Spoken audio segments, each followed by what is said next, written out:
नमस्कार, जय हिंद। मैं मोहन पाठक और आज बात करेंगे उत्तर प्रदेश के बलिया जिले की। बलिया जिले में ओएनजीसी यानी कि तेल और प्राकृतिक गैस निगम के द्वारा फरवरी के दूसरे हफ्ते से ही यूपी के बलिया जिले में गंगा नदी के पास हाइड्रोकार्बन की खोज शुरू करने की कवायद शुरू की जाएगी। इससे राज्य के ईंधन संसाधन और राजस्व में बढ़ोतरी हो सकती है। यह बलिया में पहली हाइड्रोकार्बन खोज होगी। ओएनजीसी को 302 वर्ग किलोमीटर क्षेत्र में खुदाई की पर्यावरणीय मंजूरी मिल चुकी है। इसका लाइसेंस अप्रैल 2026 तक वैध भी किया गया। ओएनजीसी 85 करोड़ रुपए की लागत से एक कुआं खोदेगी। यह कुआं NH31 और गंगा नदी के बीच सागरपाली गांव में खोदा जाएगा। यह गांव वहीना रत्तूचक के पास है, जहां भारत छोड़ो आंदोलन के नेता चित्तू पांडे रहते थे। अगर खुदाई सफल रही तो उत्तर प्रदेश के लिए ये बड़ी बात होगी, उत्तर प्रदेश की इकॉनमी के लिए बड़ी बात होगी। साथ ही साथ देश में ईंधन, जो पेट्रोल डीजल जो भी चीज़ें हैं, जो भी पेट्रोलियम पदार्थ होते हैं, उसकी इससे राज्य और देश को ज़्यादा ईंधन मिलेगा और आमदनी भी बढ़ेगी। जब राज्य को ईंधन मिलेगा तो राज्य का मतलब भारत देश को इससे डेवलपमेंट मिलेगा और उत्तर प्रदेश को तो डेवलपमेंट मिलेगा ही। इसके लिए जो ओएनजीसी है, इसने अपने जो प्रोजेक्ट हैं, इसके जो रूल्स होते हैं, उसको फॉलो किया। पेट्रोलियम और प्राकृतिक गैस मंत्रालय ने गंगा पंजाब बेसिन में राष्ट्रीय भूकंपीय कार्यक्रम यानी कि NSP के तहत एक सर्वेक्षण किया था। इसके बाद hydrocarbon exploration and licensing policy यानी कि HELP के तहत क्षेत्र आवंटित किया गया। ओएनजीसी को सभी आवश्यक निकायों से पर्यावरण मंजूरी मिल चुकी है। परियोजना को पर्यावरणीय प्रभावों को ध्यान में रखते हुए डिजाइन भी किया गया, यानी कि किसी भी प्रकार के पर्यावरण प्रदूषण से निपटने के लिए या पर्यावरण प्रदूषण होने से बचने के लिए या उसके जो मानक होते हैं, उन सारी चीज़ों को ध्यान में रखकर ये कार्य आगे बढ़ाया जा रहा है। यह खुदाई 302 वर्ग किलोमीटर के एक बड़े इलाके में होगी, जिससे साफ है कि खोज का दायरा काफ़ी व्यापक है। ओएनजीसी का एक्सप्लोरेशन लाइसेंस अप्रैल 2026 तक वैध है। इसका मतलब है कि कंपनी के पास इस क्षेत्र में खोज करने के लिए पर्याप्त समय प्राप्त हुआ है। एक कुएं की खुदाई में 85 करोड़ 85 CR यानी कि 85 करोड़ रुपए की लागत से आने के अनुमान लगाए गए। यह एक बड़ा और महत्वपूर्ण प्रोजेक्ट है।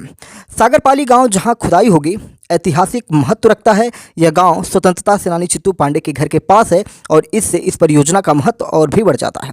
यह परियोजना उत्तर प्रदेश के लिए एक बड़ा मौका है। इससे राज्य के विकास को गति मिल सकती है, साथ ही इससे स्थानीय लोगों के लिए रोजगार के अवसर पैदा हो सकते हैं। ओएनजीसी के बारे में कुछ बातें अगर आपको बताएं तो तेल एवं प्राकृतिक गैस निगम लिमिटेड ओएनजीसी पूर्व में तेल एवं प्राकृतिक गैस आयोग के नाम से जाना जाता था, की स्थापना 1956 में हुई थी। यानी कि ओएनजीसी की स्थापना 1956 में हुई थी।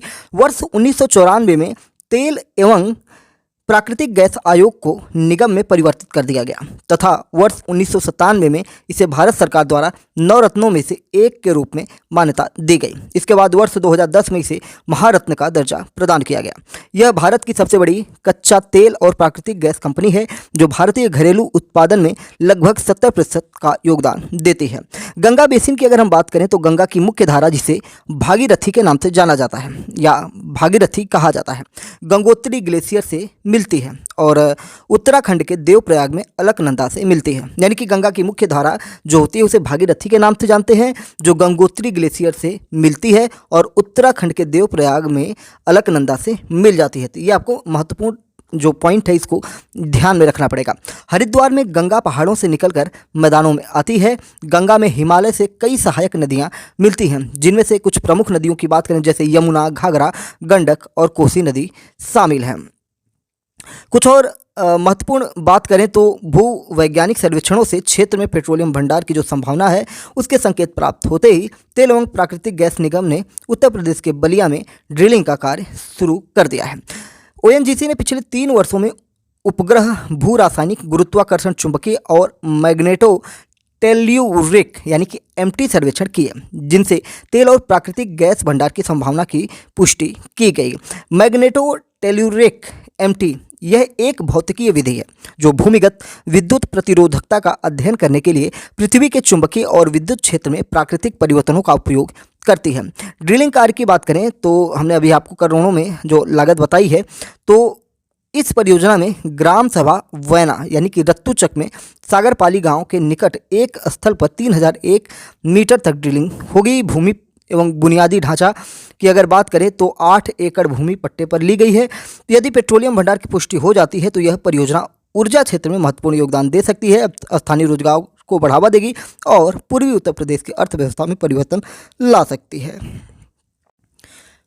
थोड़ी सी बलिया की स्थिति के बारे में बताएं तो इस खबर से पूरे बलिया जिले में खुशी की लहर फैली हुई है। साथ ही साथ उत्तर प्रदेश और भारत में भी खुशी का माहौल बना है। स्थानीय निवासियों ने आशा व्यक्त की है कि वर्तमान में लगभग 50 श्रमिक इस परियोजना में शामिल हैं, तो भविष्य में भी और जो व्यक्ति हैं उन्हें बढ़ाया जाएगा तो यहाँ पे रोजगार पनपेगा। खतरनाक रसायनों के उपयोग के कारण उत्खनन स्थल को मजबूत कांटेदार तार की बाड़ से सुरक्षित भी किया गया है और सुरक्षा कर्मियों द्वारा 24 घंटे पहरा दिया जाता है। ओएनजीसी की टीम के प्रयासों के साथ आगे बढ़ने से स्थानीय लोग आश्वासित भी नजर आ रहे हैं। बलिया जिले के बारे में अगर आपको कुछ बताएं तो बलिया भारत के उत्तर प्रदेश राज्य का एक जिला है। यह राज्य के सबसे पूर्वी भाग में स्थित है और इसकी सीमा बिहार से लगती है। बलिया उत्तर प्रदेश के उत्तर पूर्वी भाग में स्थित है। यह पश्चिम में मऊ, उत्तर में देवरिया, उत्तर पूर्व में बिहार और दक्षिण पश्चिम में गाजीपुर जिले से घिरा हुआ है। यह शहर गंगा और घाघरा नदियों के संगम पर स्थित है। बलिया में मुख्य आर्थिक गतिविधि कृषि को माना जाता है, यानी कि खेती यहाँ पर मुख्य आर्थिक गतिविधि है। रसड़ा एक प्रमुख व्यापारिक क्षेत्र है जहाँ चीनी मिल और कपास बुनाई उद्योग है। मनियार अपने बिंदी उद्योग के लिए जाना जाता है। बलिया भारत के पूर्व प्रधानमंत्री चंद्रशेखर का जन्म स्थान भी है। बलिया को बाड़ी बलिया या बागी बलिया के नाम से जाना जाता है और इसका इतिहास विद्रोह और संघर्ष से जुड़ा हुआ है। 1942 में बलिया उस समय चर्चा में आया जब महात्मा गांधी ने अंग्रेजों के खिलाफ करो या मरो आंदोलन का आह्वान किया था। बलिया के लोगों की संस्कृति और मान्यताएं उत्तर प्रदेश की संस्कृति में निहित है। प्रत्येक जिले और परिवार ने समय के साथ अपनी परंपराओं में बदलाव भी किए हैं। बलिया जिले की उत्पत्ति के पीछे 2 कहानियां हैं। सबसे पहले यह माना जाता है कि बलिया शहर का नाम भारतीय इतिहास के प्रसिद्ध संत वाल्मीकि के नाम से लिया गया है। स्थानीय लोगों का मानना है कि वाल्मीकि रामायण के लेखक इस शहर में रहते थे। दूसरी कहानी ये है कि मिट्टी की गुणवत्ता के कारण शहर को बलिया के रूप में नाम दे दिया गया। बलिया में एक रेतीली मिट्टी होती है और इस प्रकार की मिट्टी को बलुआ के रूप में जाना जाता है। यह माना जाता है कि इस शहर को शुरू में बलियान कहा जाता था और फिर बलिया के रूप में इसे बदल दिया गया।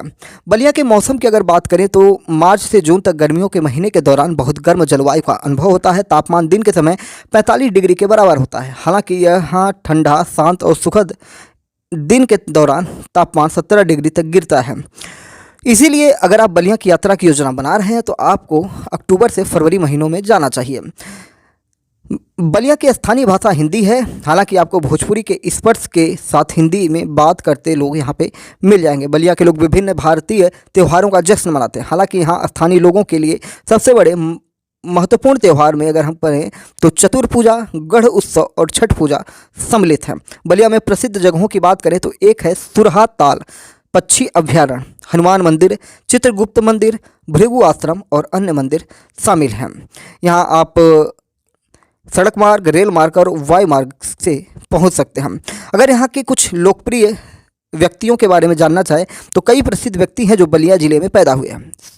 स्वतंत्रता सेनानियों, भारतीय राजनेताओं, उपन्यासकार आदि इसमें शामिल हैं। जैसे कुछ बड़े नाम कहें तो आपको याद होगा 1857 की क्रांति मंगल पांडे के नाम जानी जाती है। चित्तू पांडे, चंद्रशेखर जो भारत के प्रधानमंत्री रह चुके हैं, ज्ञानेश्वर मित्र पार्क भी आपने देखा होगा कि किस प्रकार से बना है लखनऊ के अंदर। तो ये चीज़ें आपको ध्यान में रखनी चाहिए।